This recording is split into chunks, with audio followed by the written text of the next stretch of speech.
Hello everyone, I'm Dr. Fulu, and we'll be talking today about infant nutrition. Now technically, infancy speaks to the period of life between birth to a year, and nutrition just speaks to the fact that we provide sustenance to our bodies with the use of food to aid in growth and development. Now in a child's life, and indeed in a human being's life, this is one of the most important aspects or periods. This is because it is foundational, especially with respect to growth and development. This period is where most of the organs develop their building blocks, such that the brain, the teeth, the bones, and other organs of the body have their foundation during this period of infancy. And it's important that we get it right so that we can put up superstructures on the foundation that we have built during infancy. Now, two principles are very helpful in infant nutrition, and the first is exclusive breastfeeding. Exclusive breastfeeding means that we provide breast milk and only breast milk to the exclusion of every other food, water, or even medications during the first 6 months of life. Now, this is sustainable in most people. There will be very few exclusions. Most mothers will be able to exclusively breastfeed their babies, especially if they're healthy.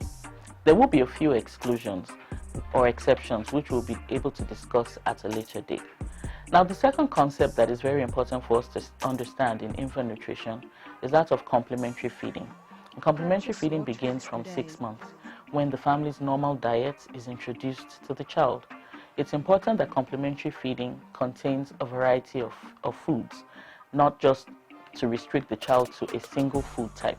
So we have to make sure that the proteins, the carbohydrates, the fats and oils, all the minerals and vitamins that we are used to taking, it's included in the baby's complementary feeds. One good thing is that these foods have been introduced to the baby at some time even before the child was born and during breastfeeding, because amniotic fluid also contains the tastes and the quality of the food that the mother has been eating even during pregnancy. And breast milk also the tastes show up even in the breast milk. Complementary feeding is expected to be of a variety of food sources.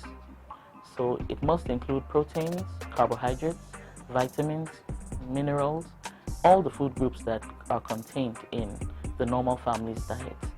And it's important to remember that you should introduce not more than 1 or 2 foods to a child at once, at a time. This will prevent excessive reactions, and it will also be able to help to identify if a child develops allergy or an unnecessary reaction to a particular food type. They're locally made and easily accessible complementary feeds, which vary with each community. It is important and it's advised that these are what are given to the child, although there are some infant formulae that are also very good.